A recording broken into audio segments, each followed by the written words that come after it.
Hello and welcome into the Sorare Data Show. I'm Andrew Laird. You can find me as Lairdinho on Sorare. Today, talk about how easy Sorare is. And I appreciate a few people already putting in their 2 cents because it's not easy to get through it all. We'll do that. But yeah, is Sorare easy? It's just something I've been thinking about this week because of a lot of different things. But anyway, thank you to everyone for coming in. Apparently speaking not easy today. Bob Franklin, easy to play, yes. Easy to win or be successful, no. And hello, Bob. So Bob put in 3 comments. I'm not going to give Bob the full podium though, because that's just cheating.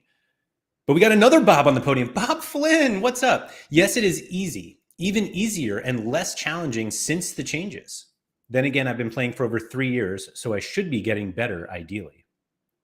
That's fair. And Stefan, hello. Thank you for coming in. So 2 Bobs and a Stefan on the podium today. Congratulations to you 3. Marianne, hello. Thank you for coming. Matthew, following up on Bob's statement, in your opinion, how is success gauged in Sorare? Number of podiums/rewards. That, you know what's funny, Matthew? I didn't even think about it that way, but we should discuss that. Let me get through the chat and we'll start right there. And by we'll start right there, I mean, I will forget about it momentarily, go off on something else. And then in about 59 minutes, I'll be like, oh my God, Matthew's coming. Anyway, Mike Baston, hello. Don't forget to hit the like button, please. Otherwise, Laird will be sadder than watching his SO5 teams. I'm not actually sad at all lately with my SO5 teams because these are free rolls these days, at least. ZM Star with the offensive. He will be as sad as when he looks at his super rare collection. You know what? I spent time yesterday just looking at my cards, which sounds a lot more pathetic when I say it out loud. But there are some super rares that I have that I just love. I got one yesterday. I don't know why I got it, but I got it. Shaforkle, hello. Mike Basson, speaking hasn't been easy for you all week. Yeah, what is up with this week? What is up? I don't know. Blue Tomatoes, hello. Redder Dead 69. Johnny Sports in the house. Can't wait to get back into Sorare content and get lost in all these news, but I already saw the Mad Scientist episode with Black. So yesterday's Sorare Andrews, I'm hoping that everyone didn't get stuck on the intro where we were having a little fun we were just having fun. And I feel like we did start to talk a little bit about it, about essence and how to craft cards. And I feel like sometimes when we start joking about things, the serious points that we try to make in the shows kind of get lost. And so I hope that didn't get lost yesterday. But yeah, that scientist stuff was fun. And I will say that in terms of essence and all that, Monday's show, PSU Fans 2 will be back. And we're going to talk about basically realistic expectations for card crafting for most users, which means basically not Sean. And that's going to be the topic for Monday. But that's not today. Today's Friday. So anyway, yeah. Sorry, I started moving ahead on the chat. Johnny got me all fired up. Rikamon, easier to play, but harder to explain. That's interesting, actually, because the game used to be I don't think it was ever really difficult to explain, but the game is not easy. This is Red or Dead. The game is not easy, but is made a bit easier with Sorare data and enjoyable. I would assume that we make it significantly easier. A bit easier? Really? A bit? I would say go 2 game weeks in regular play without Sorare data, literally without it. And let me know how you feel. Rasco Masaki, what's up? Philly Dilly, I agree with what you said about free rolls when making lineups for the weekend, just made lineups to squeeze out any reward. Yeah, it's what we do. Every Tuesday, every Friday, we submit lineups. If there's nothing going on, we do our training lineups. There's really not. It's just what we do. This is how you Sorare. Vito, what's up? Oh, what is this? Philly Dilly. Very disturbing Sorare Andrews yesterday. Dangerously close to being on topic. Yeah, see, so like that was sort of the point. And where your they're right here. Hold on. Got them right here. I basically just took them off and chucked them to the side, and apparently I just didn't move them. Yeah. So you guys thought I was going to forget about Matthew's comment before, but here I am remembering. How do you gauge success in Sorare? And I believe the answer to this question is actually very different than it was 2 years ago. And it's probably, they probably should be the same answer. And I will actually kind of flip it, I think, the way that most people would assume I would go with this. Again, trouble talking this week. So I've said a lot on this channel, and I've pissed off a lot of people by saying that Sorare is a game. And the biggest pushback to you can't just call it a game is because there's money involved, and like a lot of money involved. Excuse me with that. And unfortunately, there's less money involved now than there used to be. And so somebody who spent a lot of money on this game and then essentially, I don't want to say losing it, but like values going down, what you put in is not worth what you own now. And so when people are like, hey, when people like that hear, hey, it's just a game, like they get angry. And I understand that completely. And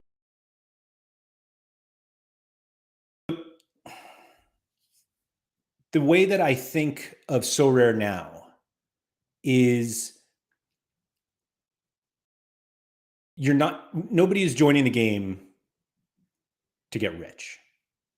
And it's obviously like a phenomenal potential outcome that if you start playing and then eventually you play super rare and then you get an Mbappe super rare and you sell that and then, yay, that's a lot of money.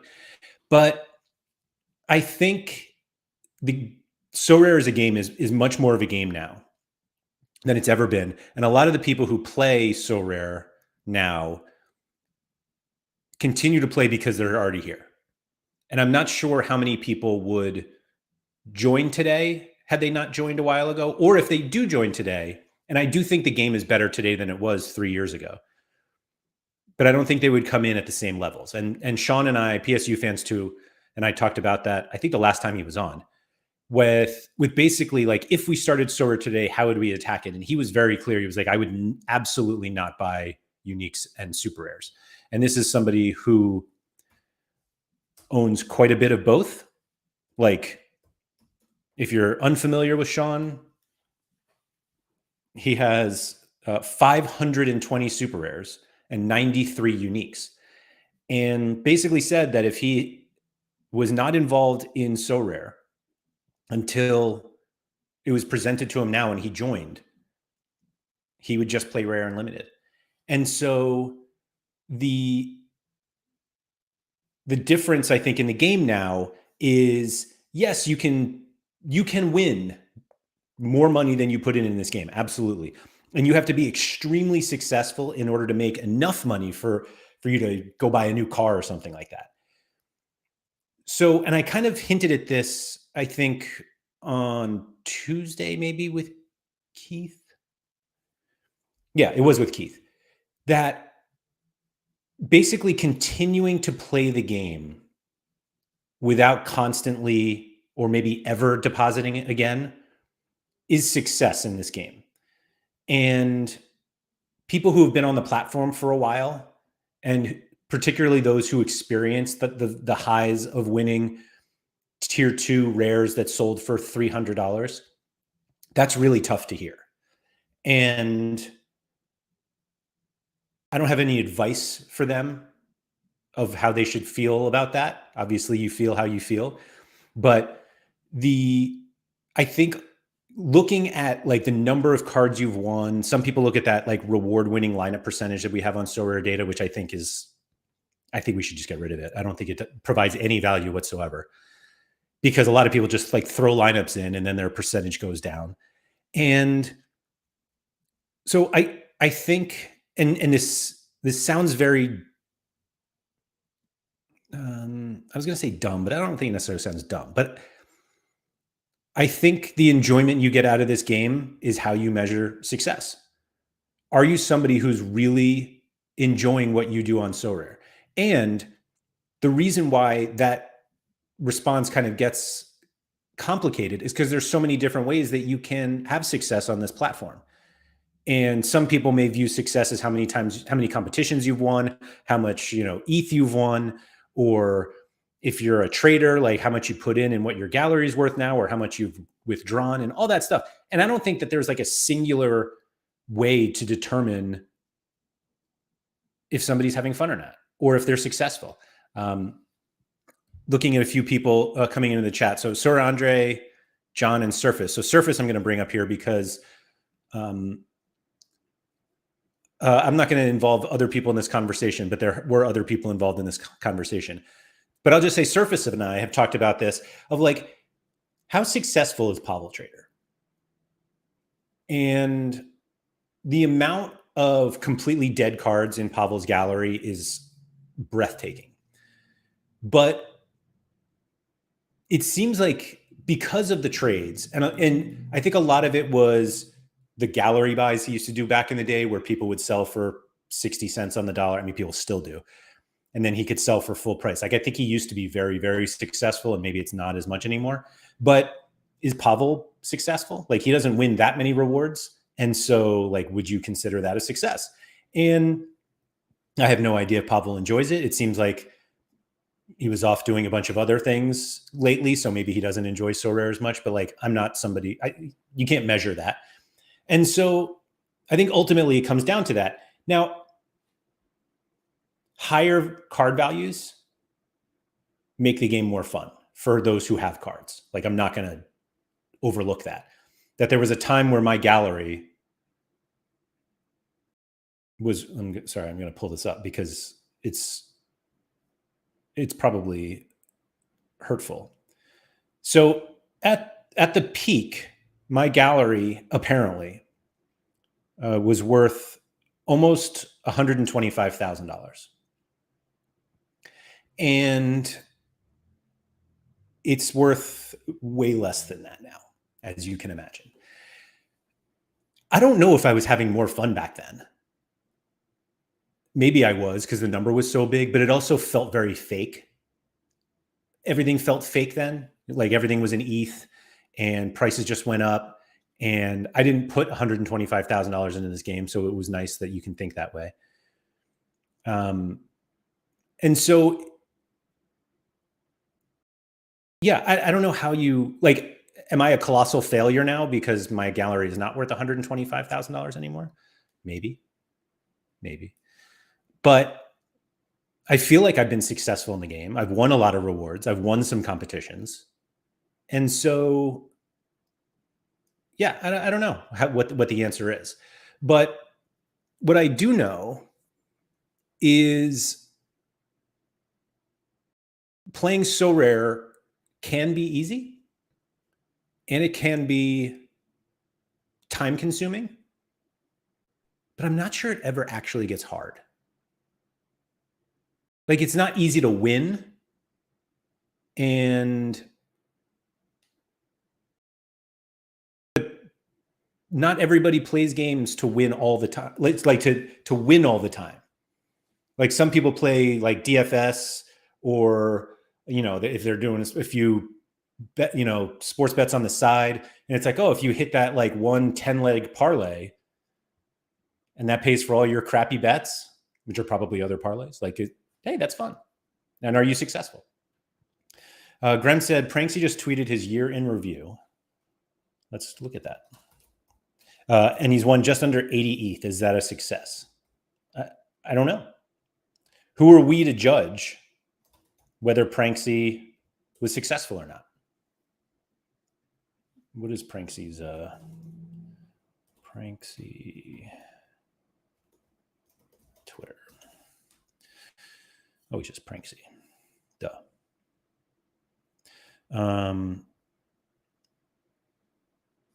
This is selling Sorare. I'm not sure I want to go through all this. So far, my total spend on Sorare is 1,055 ETH. I've received 79.4 ETH in cash prizes. I own over 1,500 cards going into next season and beyond, and my very rough club valuation is 912 ETH. That's not too bad considering the downturn seen across NFT markets in the last 15 months. So Ricomon said, to be honest, 80 ETH when he's invested over 1,000 is actually low. Is it? And Andy says, we are exactly who should judge. Oh, okay. Okay. I don't know, 80 ETH in cash. 80 ETH in monetary rewards plus the value of his cards. I'm sure he's sold a bunch of cards too. So I think it's actually higher than 80 that he's brought in. I don't know. Nanzo says easy to play, yes. Easy to win, no. So isn't that good though? Because really the conversation that I wanted to have today was not how easy it is to win at Sorare, because it's not. It's fundamentally not anywhere. Shout out to Mike Basson for the fundamentally use. But the game used to be easier to win. I don't know if it was ever easy to win. Maybe Nanzo feels differently. But Nanzo is also not in a position that a lot of us are in. So the game is probably easier for Nanzo, or has been. But I was thinking of this because obviously they're making a gigantic push with Rivals right now for the Euros. Not Copa apparently, but whatever. Ricomon said, well, let's make it $1,000. Would you be happy if you only won 80? So it's, again, I think it's 80 in cash, and I don't know what cards he's won and sold. So I think you're kind of underplaying that. And also he still has the 912 in ETH worth of cards, which I think is not a real valuation, but because he buys so many super rares and uniques. But anyway, so Harry Redknapp is here to get us to get all these new users using Rivals, which is a really simple game. And I think Andre said, I think Rivals is worth grinding for Euros and Copa. I mean, now that we know we're going to get Essence in Rivals, somebody in some conversation said that they think it'll be limited Essence because I don't think you're really going to give away rare and super rare Essence in Rivals, a free game, but who knows? But at its core, Sorare is quite simple. It's a fantasy football game, unless you play NBA and MLB, but it's a fantasy sports platform where you use player cards to compete. And the way that we complicate the game, obviously, is by expanding where we enter. And the reason why I've been more pro Rivals as an onboarding tool than a lot of other people, because there is kind of a natural progression. If you're somebody who sees the benefit of buying cards for Rivals, at some point you will have cards to play in the pro competitions. And I think once you start playing those, you're hooked. And that's when you start to see the benefit of buying better cards or buying more cards. And if you're somebody who only plays Rivals for the Premier League, and so you buy a few Premier League cards, and then at some point you probably have 4, and Sorare somewhere is hey, if you bought a goalkeeper, you could enter to win cash.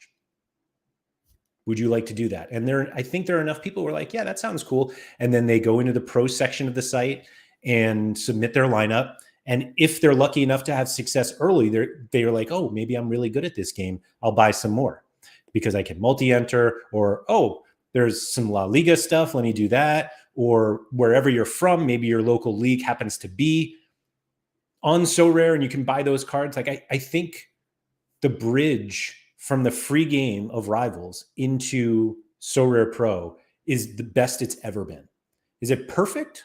No, I'm not sure we'll ever get to perfect. But I think it's really good. And I think at its core, Sorare is simple. Just for that, what I explained. You need 5 cards to make a lineup. You buy 5 cards, you play that lineup. Compete, go get them. That's really simple. We all know, or at least most of us know. If you're very new, you probably don't realize this. But the game can become quite encompassing if you want it to be. But it's still quite simple. And the scarcities are fairly easy to understand. We know that you compete in those scarcities. Yes, you'll see some, higher scarcity cards play down, but you know that at some point. And the contests are fairly easy to understand. We have the premier, you have the individual leagues, we will at least. We have Champion, which are the top 5 leagues in Europe. And then we have these others that kind of encompass the other leagues throughout the world. We have Argentina and Denmark and the US. And then we have Croatia and Scotland and all these other ones that you're like, oh, cool. And if you want to like dig deep into those leagues, you can. And if you don't, you're not losing out. There's always a player somewhere else in a league you probably know. And so the ways that Sorare get complicated is because we're choosing to address that complication. And again, it's not really that complicated.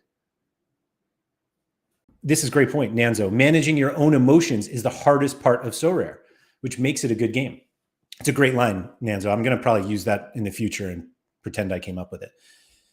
So the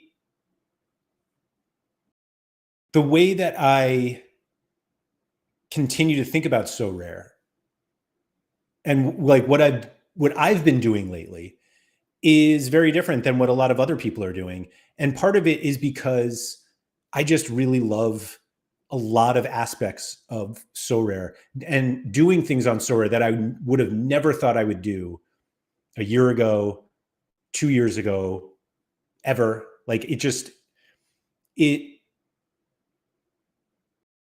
has provided me with, and obviously I'm in a very different situation because Sorare, not directly, but Sorare has actually allowed me to have like an actual real job doing this.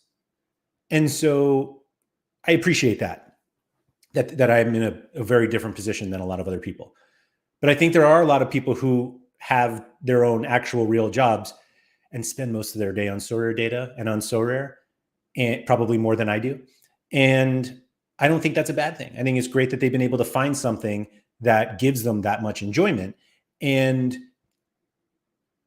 the ways that Sorare can start to get, as we perceive as complicated, are really things that we are bringing on ourselves. There are opportunities in the game that can make it more engaging. If you want to spend more time on Sorare, there are endless things that allow you to play Sorare. And it has almost nothing to do with SO5. If you guys need me to do like one of those, like a screen thing where it looks like a spreadsheet, just like tug on your ear and I'll do it. I'm just kidding. I can't see you. So I think part of the backlash to Essence, which admittedly I'm responsible for some of it, is that it was like the first thing I felt that they introduced in the game that needed more than like 5 seconds of explanation. In reality, it needed like 10. And maybe I was just being dramatic for the sake of content or stubbornness. But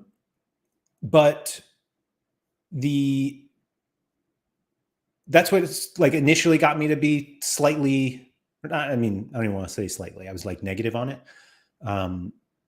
But like it's been a week, and as MPen said, like it'll just become part of the furniture, and I think it is. And there we are. Sorry, I dropped off on the chat for a second.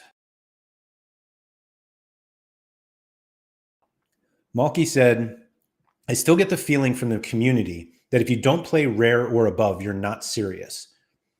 But paradoxically, if you win stuff at limited regularly, you are surely playing the game well.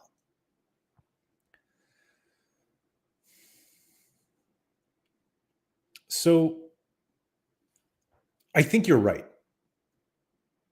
And that's really not fair, to be honest. Because people play, like, people who, there are plenty of people who have the money to play uniques and choose to only play limiteds for a variety of reasons. And Malky, I think you make a really interesting point there.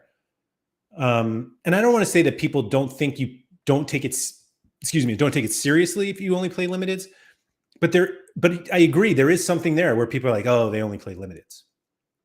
Oh, they only play the hardest competitions possible. And yeah, I think winning stuff regularly at limited is absolutely the hardest way to play. And I mean, I barely play limiteds. And I think part of the reason I don't like to play limiteds is because it's really hard. And I found like an easier way to play, not an easy way, but an easier way to win, theoretically. But yeah, that's an interesting point. I will say that, so that reminds me, because like some of the feedback that I got about this channel like a year ago is that we didn't do enough content, like limited specific content. And that's when Keith and I started doing limited time only. And the difficulty that I have with limited only content is that there is, like, everybody who wants to play limited plays limited. And so there was a lot of like, you should have somebody on who only plays limiteds, because that gives that, we can like have a perspective of what that person experiences. And I think I had this conversation with Keith, I don't think on stream, Gator Guy 231. But the issue with dedicating content just to limiteds and with people who just play limiteds is that other people play. So like Nanzo, who has a substantial gallery, plays limiteds. And so when you go in to play limiteds, it's not like you're only playing against people who play limiteds. That is the case at like unique and almost super rare. That those are people who are like, the people who play super rare, they don't only play super rare, but like they'll play down. Like they'll play rare and limited. And so like the number of people you have to compete against is smaller. So when everybody's competing at the limited level, what benefit do you get from the experiences of people who only play limited? It's really the same experience as everyone else, because we're all just trying to beat each other. And you could make the argument like it's easier to play limiteds because it's cheaper, and so you can like get more cards if you want. But again, then those more cards lead to higher scores that you need. And so this is a great point from Malky. It's like limited only players get like essentially disrespected. But those who are really successful in limited are probably the best at this game. Or they're just the luckiest people on earth. I forget who the user was who's won, like, who I think before the change of competitions had won literally first place in limited in every single one, like U23 champion Europe. That is, I think you can make the argument that's the greatest accomplishment in platform history, because it is so hard to win a single competition at limited, and to be able to win all of them, not the same game week, is impressive. Anyway, sorry, I'm now like 10 minutes back on the chat. So let's get bang through it here. Zootert, that's all subjective though. This is the 8% ROI isn't bad. Sora Andre says Rivals is the best onboarding game mode for new users. Agreed. Hilo said Pranksy probably won't profit off of Sorare judging by those numbers, but also it's probably a lot of fun being the top dog in a game of tens of thousands. Yeah, I mean, I don't think you put in $2 million worth of ETH into a game if you only have $2 million.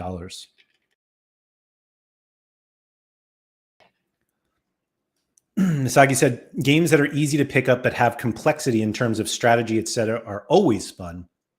Sorare is one of them. Yeah, I like that. Like that line for sure.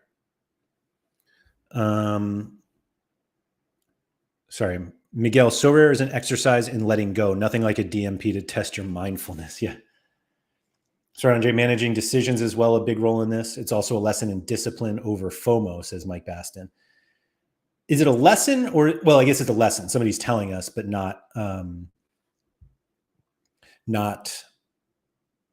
like, just because the lesson is being delivered doesn't mean it's being learned. There we go. Sorry. Again, I'm a little distracted here. Bob Franklin, the value added to my experience of watching football is worth more than the cost I had put into this game. I think a lot of people would admit that without actually admitting it. Mike said, I'm sure we have all spoken to people that we would never, ever have met without Sorare. Oh, for sure. For sure. Like, there are people that I talk to in Sorare, like, who play Sorare, that I like more than I like talk to some of my friends, to be honest. Malky said, for me, the vast amount of choice in terms of leagues and players is precisely what makes it difficult. Yeah, but if you don't like that difficulty, you can just go play Premier League only. That's sort of my whole point of this. Rico said, I work in football, so just put stats on the screen. So it's interesting, Rico, like that you work in football and then you also want to play Sorare. ZM Star said, I pay for Sorare data. Thank you very much. All of these streams are free, but your Sorare data membership helps pay to make them happen. So thank you. Sorry, he said, I pay for Sorare data and Apple TV MLS package because of Sorare. Value has been added to my hobby and my enjoyment of football. Love it. Philly Dilly said, regarding the explaining essence, it's not critical to the game. You could play for months without even looking at it. Then after you've got the base game down, then look at it. Yeah. I forget where I heard this, but somebody was basically saying that essence doesn't change the core game that much. And it's complete, like, I couldn't disagree more. It's a reward. Like, we're playing to win the essence. And so, like, rewards are the central part of this game. It's why we're here. Like, if there were no rewards, we wouldn't play, which is why a lot of people have stopped playing super rare. But so I think it is critical to the game. I think you could also ignore it for sure, because it's not something that needs to be like actively managed. But I think it is a very important part of this game now.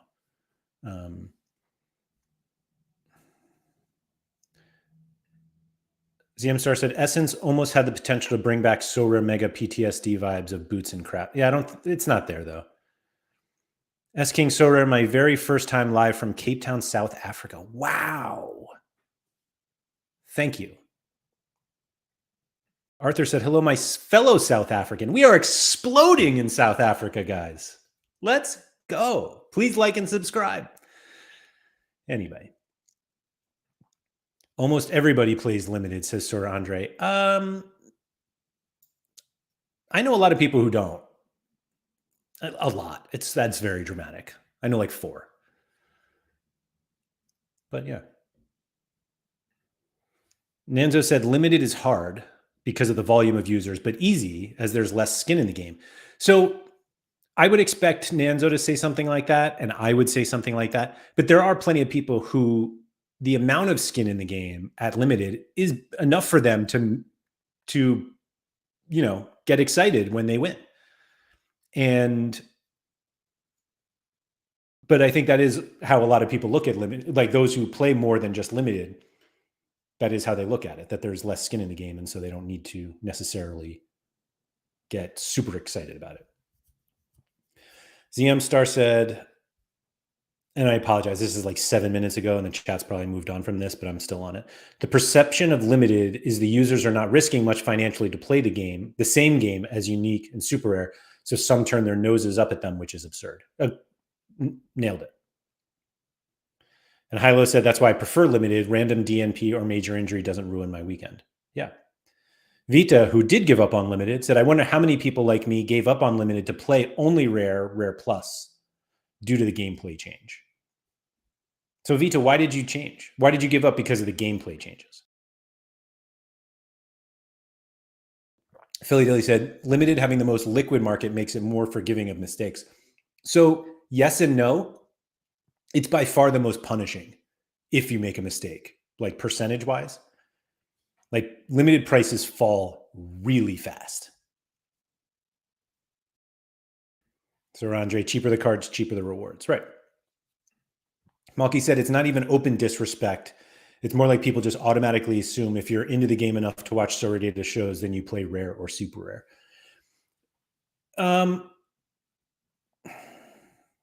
That's disappointing because I think you're right. Yeah. It's like stuff like that I'm like, maybe I should play limiteds more. Home of FPL, any Nigerians? And wow. Who knew we were getting so big in Africa? In many ways, each scarcity is a different game with different considerations, says Nanzo. They are, but they're not as different as we think. Limited is unique is way different than everything. And I'd say super rare is closer to unique than it is to rare. And I think limited and rares are pretty close. Arthur said, I watch football illegally because of Sorare. Yeah, a lot of people do. Not me. Legal streams here. Sir Andre said, indeed, the variety of choosing leagues is one of the best things. Scosmo, thanks for coming in. Agent Cooper, back to live streams after 2 weeks away. You have been away. I was on holiday in Denmark. Get out. Alas, I didn't spot any Midtjylland players. I've come back to streams about Essence, Milestones, and Zelda. I'm so confused. I mean, you haven't even gotten to yesterday's Sorare Andrews, I bet.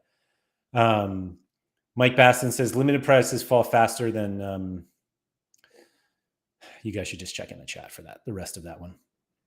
Vita said, I had 300 plus limiteds, but not enough time to make the gallery transformation that was required for them to stay relevant. Took me about 3 months to transform my rare pool.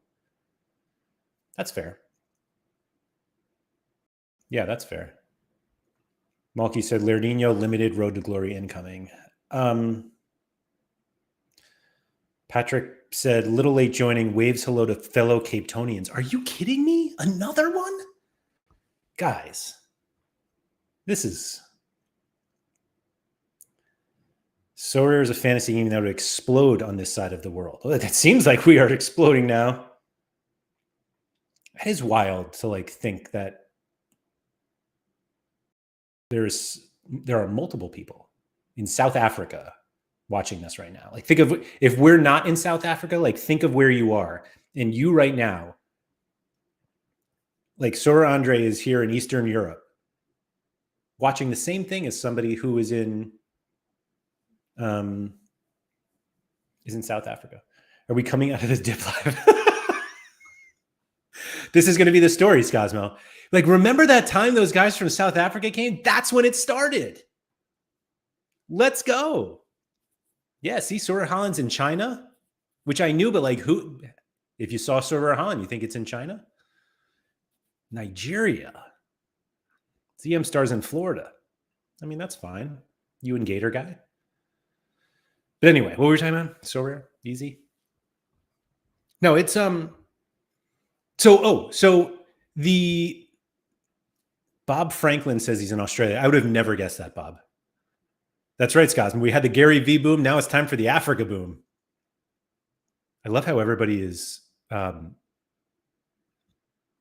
Nixon, what does just about France mean? Andy's in Haiti? Belgium? Portuguese in England? Malky's in the Czech Republic? Matthew's in Singapore. Wow.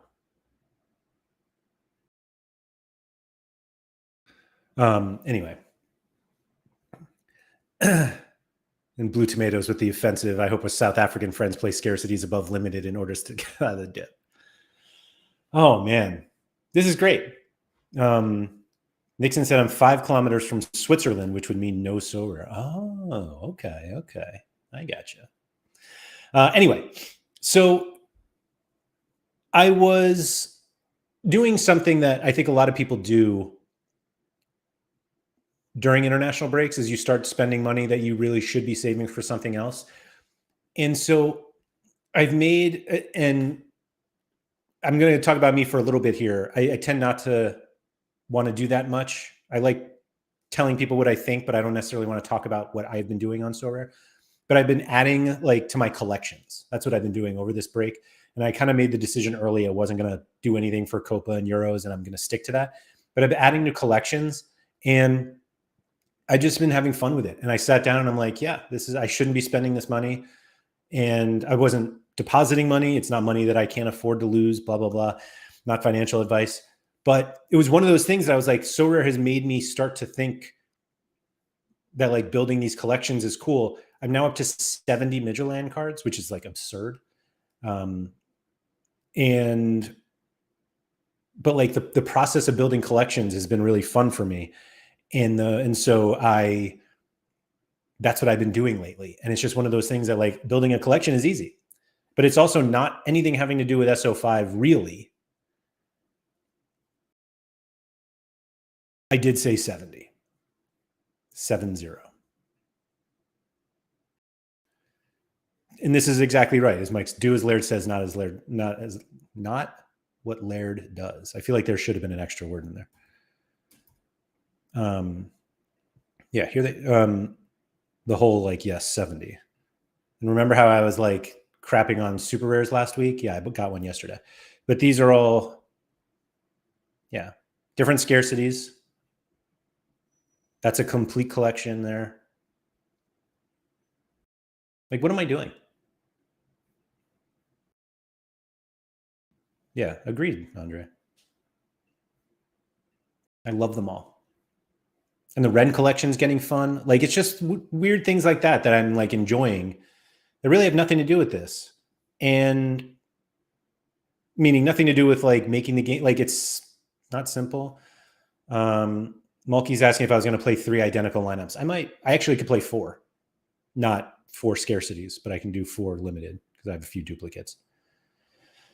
That's one of the ideas. If I had my own YouTube channel or Twitch channel where I talked about my own stuff, I would talk about it, but I don't. So Agent Cooper, the one good thing about the dip is being able to afford rare collections. Would never have been possible with the old rare prices. Limited even easier, obviously. Yeah. And Nanzo's not much of a collector, so he wouldn't understand this. That part of the game is too complicated for Nanzo.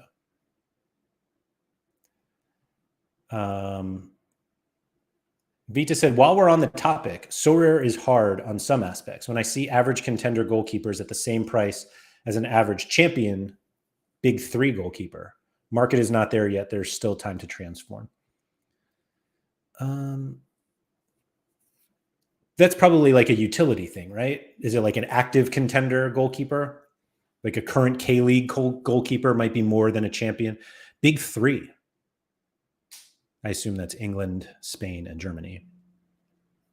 But that's not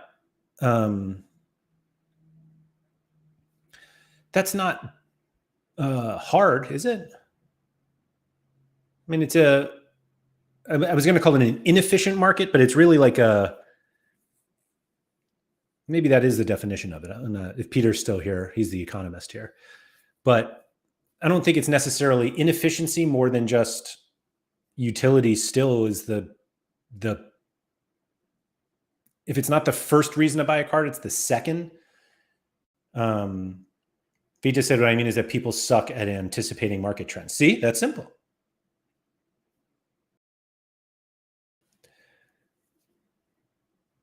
Sir Andre asked me why Midtjylland and Philly Dilly said, why not? Which was there a specific thing that influenced the decision?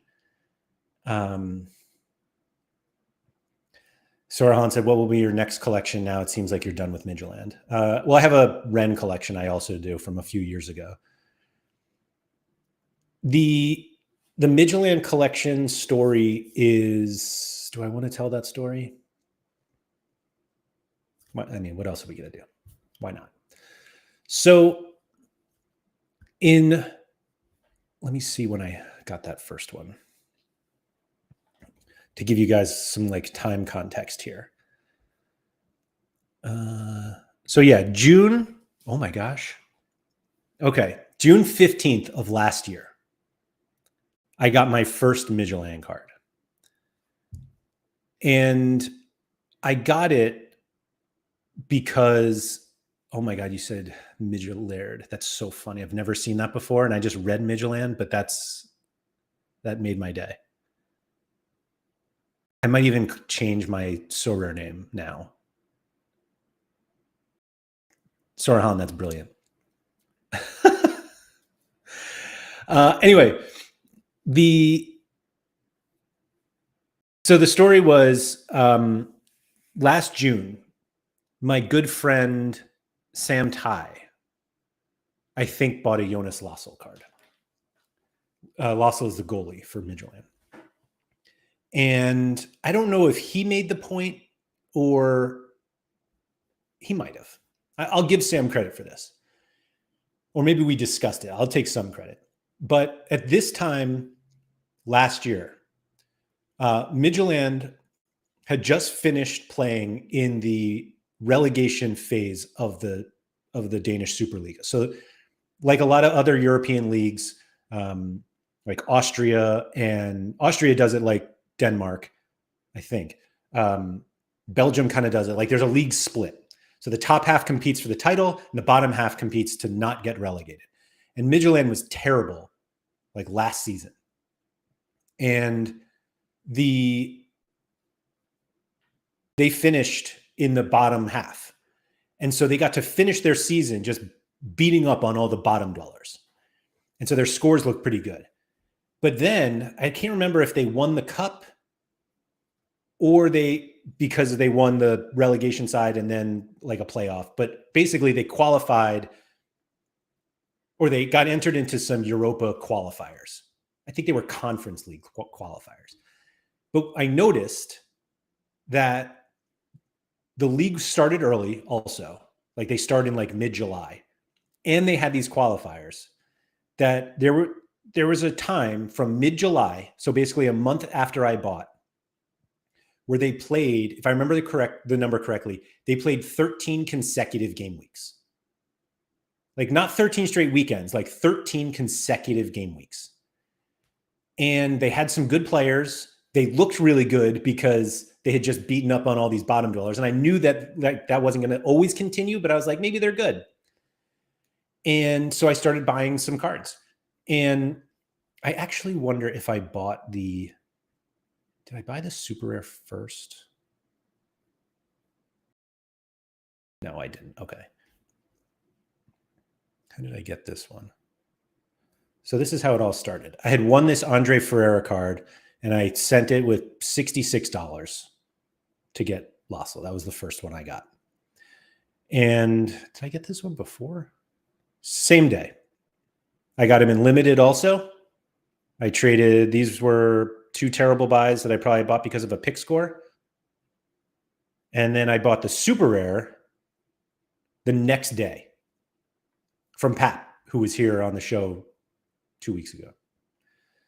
And I was off and running. And I actually did a show about this a while ago. I wonder if I could find it. I have no idea where that is now. I did like a graphic of how I got all of my Midtjylland cards. I wonder if I can find that somewhere. I think I found it. Anyway, Blue Tomato said, how much did you win from them? Was it worth it? I haven't even looked. I probably should look, but I haven't yet. Yeah, here it is. I wonder if I can. It's still loading. Hold on. So So Hallen just said all I'm hearing is DNPs. The problem was that they weren't that deep, and so like they had to keep playing. And so I just kind of kept accumulating them, and that was about when the collections were announced. And then one of the things that I did, as part of the like having fun with Sorare, is that I basically tried to do a mock-up of. Did I actually? Oh, here we go. Hold on. Can I actually pull this up here? Yeah, let me try here. Oh yeah, all right. So I showed this on a show recently. Not recently, sorry. I showed this on a show at one point. Basically how I got all my cards. So I got these two. I bought these two cards. I think it was like it might have been a limited time only like pick score challenge thing. I can't zoom anymore, sorry. But I traded those two to Basil for this Lossel. I used this lineup, which includes current Midtjylland defender Lee Han Bum. So Carlos Lampe, Lee Han Bum, Paulo Diaz, Ki Sung-Young, and Hulk. I still own all of these cards.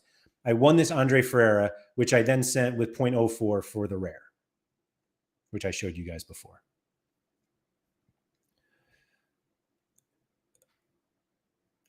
If you're ever questioning how much time you can spend on Sorare, we're about to go down a rabbit hole here.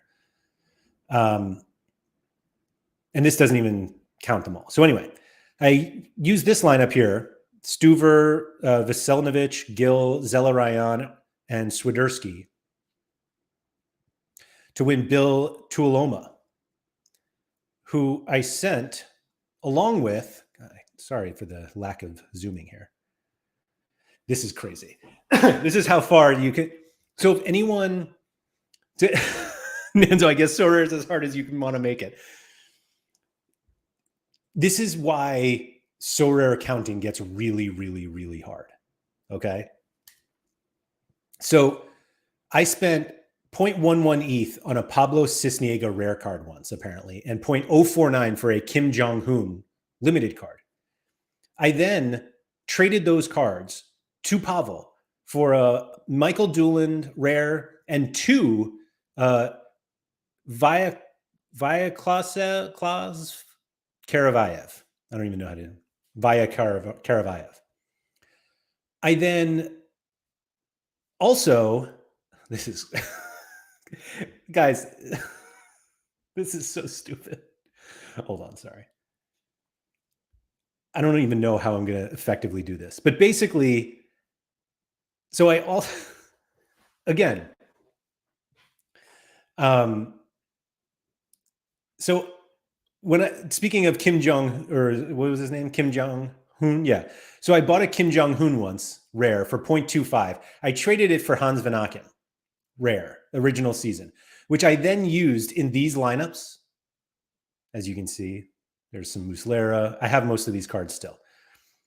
With Hans in those lineups, I won Lachlan Jackson, Ryan Christie, Danny Olmo, Kim Yong-Guan, and another Andre Ferreira. I then sold Danny Olmo. Excuse me, I traded Danny Olmo to Pavel and 0.19 ETH for two Lee Han Bums and a Selemani. Selemani's in Qatar or something like that. Like I don't think he's actually in Saudi. So is that all of them? Come on, where's my zoom? There we go.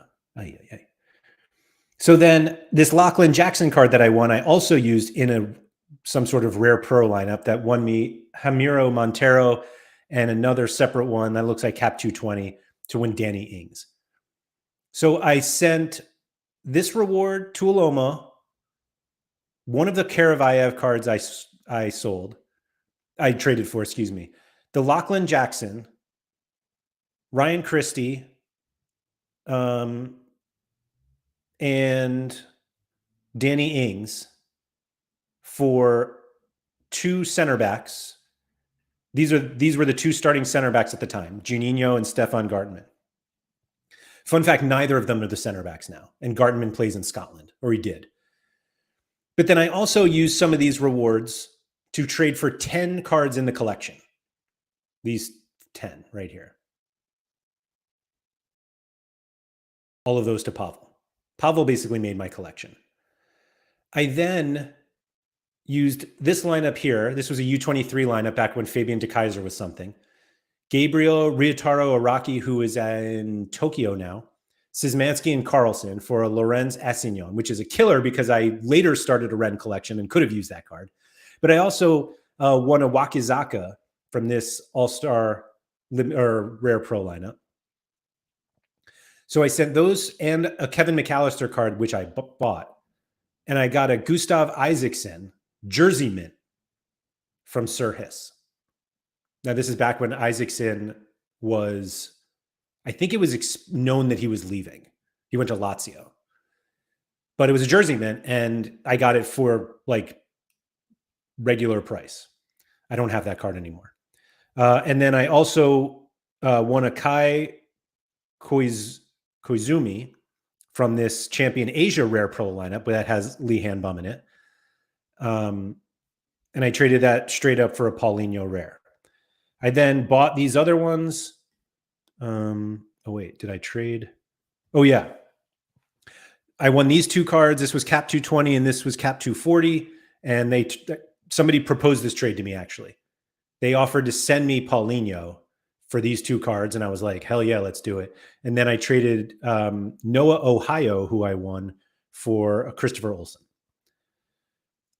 Now, as you'll notice, there are not 70 cards on here because I stopped updating this because it just took so long. But that's basically how a collection is built when I do it, because I really like to trade cards. And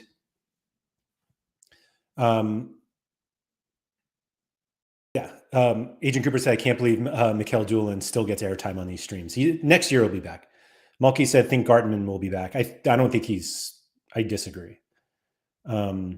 Is it to the point where Paul DMs you when he has Midland cards? Nanzo says, does anyone live close enough to Laird for an intervention? So, yeah, Sorare, I'm glad that is sorted out. Yeah, so like so I added more cards to this collection today. And as somebody pointed out, yes, 70 Midland cards in basically a calendar year. I am the only person who has a complete current season Midland collection, because they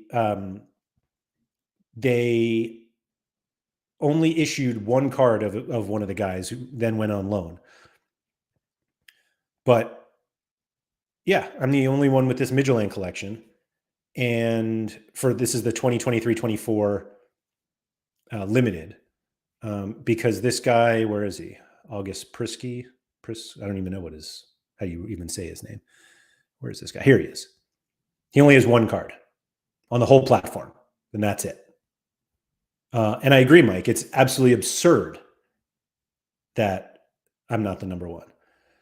Server said, I wish I loved anything as much as Laird loves Midland. It would be special. It's now as clear to me as unique essence.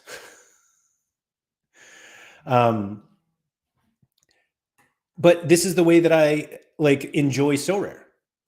And I did something yesterday, I think it was yesterday, where I added like a bunch of jersey mints and stuff. Like 1, 2, 3, 4, 5, 6. These are all jersey mints or one-ofs from that collection because they're fun. And I added this Moasi because he's part of my Ren collection. And it's just like, should I have used that ETH on something else? Probably. Am I a little happier because I did it? Yeah, I am. Yeah. Midland is now higher in Laird's will than his kids are. No. Midland, like they compete to find out who's going to get this Midland collection. But just the idea of having a club like that, like I didn't grow up following football. New York City FC is my closest one. And maybe if they were around when I was growing up, like I don't have like a passionate fandom for any specific football club. And Sorare through Midland, strangely enough, has gotten me into that. And somewhere along the line, I got into the Sorare Scandinavia Discord, and then my life changed for the positive.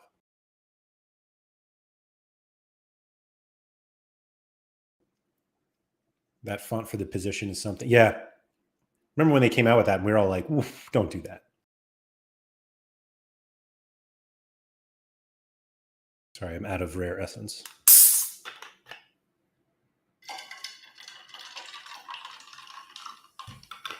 It's like a make it a double tribute there with the drink ASMR. Surface, if Sorare gave you free tickets to a Midtjylland game, would you take time off work and fly over there to go?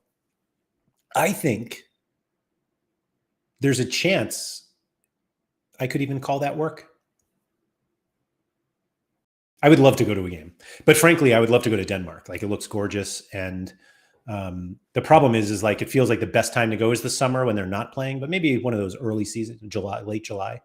I would love to go to Denmark, and probably would have never said that had it not been for Sorare. So really, the sponsorships should come from like travel companies. Kusje said, I can't imagine tickets for Midtjylland are expensive. Just pay for them. Yeah, no, the tickets are the cheap part. It's flying to Denmark and having a place to stay. Midtjylland would be the fastest work write-off ever. Maybe. I would love it. I would love it. And Sorare was like generous enough to send me a signed Midtjylland jersey, which I'm going to put up on the wall at some point. Sometime this summer, there's going to be a whole studio redesign, just to tell you guys a little secret. But yeah. Mike said, next time, go to France for work, take the trip north and back, a lot cheaper flying to Denmark from France. Yeah, no, yeah, absolutely. We'll figure it out. What I really need to do is convince my employers that the next trip we go on should be to Denmark, not France. But we'll see. We'll see. Now that we've gone down the Midtjylland rabbit hole, I think it's time to go. This was fun, though. I wasn't expecting to end up on that old. See, now I'm going to have to. I wonder if I should.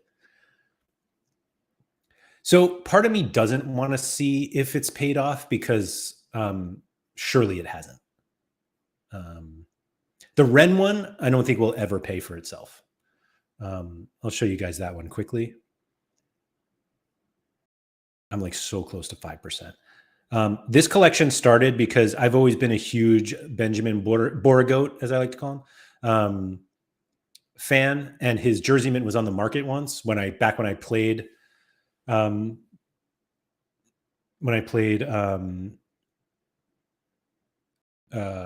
Champion Europe, excuse me. Sorry, I got distracted here. And one jersey mint's just going to lead you to think that you should get more. And so I've overpaid so much for these cards just because they're jersey mints or one-ofs, but I was willing to do it. And frankly, I'm still willing to do it. And the problem is that the ones that I have left, like Doku and Tell, are just so expensive. And so I don't know how far we'll get there. But this Kamavinga card is like one of my favorites. And Romain Delcasse. I love this collection. Again, it's so rare, like giving us new benchmarks to try to reach. And I'm just like, yeah, I'd like to do that. And so like my success in the game, having nothing to do with these cards, leads to me getting these cards. And so just that's how I'm viewing success. Yeah. All right, I'm going to go. Thank you to everybody for coming. Thank you so much for watching. If you could please like and subscribe, that's always helpful. I had a conversation with somebody last week who provided me some feedback on the shows that we did last week. They weren't particularly fond of how negative we were on Essence. And I appreciate that feedback. So if you have any, please do not hesitate to reach out to me. You can get me on Twitter or on Discord. I'm either Lairdinho or Andrew M. Laird. I'm definitely Andrew M. Laird on Twitter. Discord, you can find me. good or bad. I'm happy to hear any feedback, even if it's something as like yesterday's show was really stupid and I loved it. And so, part of what you should be getting out of these shows is entertainment, and we're not just here to like just entertain. Obviously, we're hoping that everybody gets better at Sorare and enjoys their time on Sorare. And so sometimes we need to wear a kid's chef hat and pour Gatorade in a champagne glass. But other times we're going to have some serious conversations. One of them will be Monday when we talk about Essence and how long it takes to craft cards. That'll be me and PSU fans too. It'll also be me and Harry earlier in the day for the game week preview. The game week preview schedule will also be adjusted because of the adjusted game week schedule coming up. So just be on your toes for that one. And yeah, if there are any people that you think I should have on who have either been on before or brand new, again, I'm always open to hear feedback from anyone. Please don't hesitate. There's really no reason to hesitate. So yeah, bring it on. Thank you to everybody.